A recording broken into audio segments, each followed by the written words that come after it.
శ్రీకృష్ణ పరబ్రహ్మణే నమః. ఎప్పుడు యోగం అవలంబించేవానికి యోగానికి సాధనాలైన ఆసన ఆహార విహారాదుల విషయంలో నియమాలు, యోగం ప్రాప్తించిన వాని లక్షణము, యోగఫలము కూడా చెప్పవలనని శ్రీకృష్ణ భగవానుడు ప్రారంభిస్తున్నాడు. ముందుగా ఆసనం గురించి. శుచౌ దేశే ప్రతిష్టాప్య స్థిరమాసనమాత్మనః నాత్యుచ్ఛ్రితం నాతి నీచం శైలాజినకుశోత్తరం. శుభ్రమైన ప్రదేశంలో ఎక్కువ ఎత్తు పల్లము కాని చోట తన ఆసనాన్ని కదలకుండా నిలిపి దానిపై దర్భలు మృగచర్మము వస్త్రము పరిచి తత్రైకాగ్రం మనః కృత్వా యత చిత్తేంద్రియక్రియః ఉపవిశ్యాసనే ఇంద్యాత్ యోగమాత్మవిశుద్ధయే. ఆ ఆసనంపై కూర్చుని మనసును ఏకాగ్రం చేసి మనసును ఇంద్రియాలను వశంలో ఉంచుకుని ఆత్మశుద్ధి కొరకు యోగ సాధన చేయవలెను. ఆ ఆసనం మీద కూర్చుని యోగ సాధన ఎలా చేయాలి అంటే, మనసును అన్ని విషయాల నుండి మరల్చి ఏకాగ్రం చేసి చిత్తాన్ని ఇంద్రియ వ్యాపారాన్ని జయించి అనగా వశంలో ఉంచుకొని యోగ సాధన చేయవలెను. ఎందుకొరకు? ఆత్మవిశుద్ధి కొరకు, అంటే అంతఃకరణం శుద్ధి కావడం కొరకు.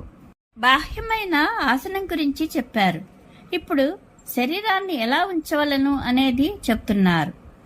సమంకాయ శిరోగ్రీవం ధారయన్నచలం స్థిరః సంప్రేక్ష్య నాసికాగ్రం స్వం దిశశ్చానవలోకయన్.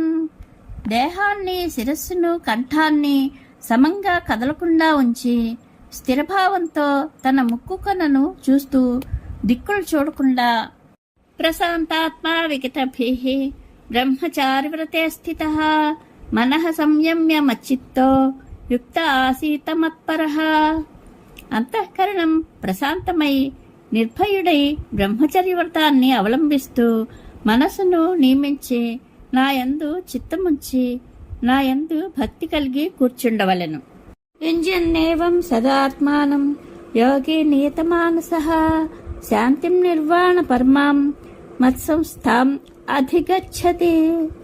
మనసును నియమించుకుని సదా ఆత్మసమాధానం చేసుకుంటూ యోగి నాలో చేరి నా అధీనమై మోక్షమనే పరమశాంతిని పొందుతాడు. ఇప్పుడు యోగికి ఆహార నియమాలు చెప్తున్నాడు. నాత్యస్నాతస్తు యోగోస్తి నచైకాంతమనస్నతః నచాతిస్వప్నశీలస్య జాగ్రత్తో నైవ చార్జున. అధికంగా తిండి తినేవానికి, తగినంత తిననివానికి, అతిగా నిద్రించేవానికి, అమితంగా మేల్కొనేవానికి యోగం సిద్ధించదు. తనకు అవసరమైన అన్న పరిమాణం కంటే ఎక్కువ తినేవానికి యోగం సిద్ధించదు. అసలు తిననివానికి సిద్ధించదు. తనకు సరిపడినంత ఆహారం కాపాడుతుంది, హాని చెయ్యదు. అంతకంటే ఎక్కువ తింటే బాధిస్తుంది, తక్కువ తింటే కాపాడదు అని శృతి.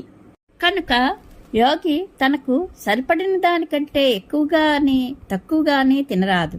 లేక యోగశాస్త్ర గ్రంథాలలో చెప్పిన అన్న పరిమాణం కంటే ఎక్కువ తినేవానికి యోగం సిద్ధించదు. కడుపు సగం వరకు అన్నశాఖాలతో, 3వ పావుభాగం నీటితో నింపి 4వ పావుభాగం వాయు సంచారానికి వదలవలెను అని ఎంత తినవలెనో చెప్పారు. అదేవిధంగా అతిగా నిద్రించేవానికి, అతిగా మేల్కొనేవానికి కూడా యోగం సిద్ధించదు. యుక్తాహార విహారస్య యుక్త చేష్టస్య కర్మసు యుక్త స్వప్నావబోధస్య యోగో భవతి దుఃఖః. తగిన విధంగా ఆహార విహారాలను, తగు విధంగా చేసే పనులను, తగిన విధంగా నిద్రించేవానికి, మేల్కొనేవానికి యోగం సిద్ధిస్తుంది. లోపలికి తీసుకునేది ఆహారం, అన్నం. విహారం అంటే తిరగడం.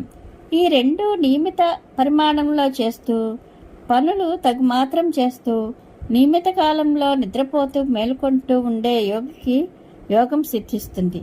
సర్వ సంసార దుఃఖాలను క్షయం చేస్తుంది.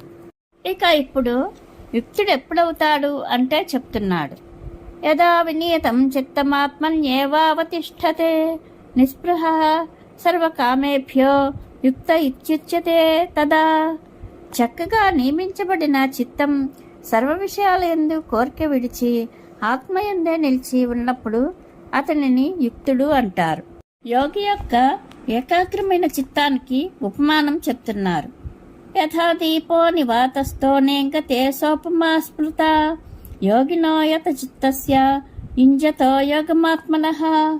చిత్తాన్ని నియమించి యోగం అవలంబిస్తున్న వానిని గాలి లేని చోట కదలని దీపంతో పోల్చారు. గాలి లేని చోట దీపం కదలదు.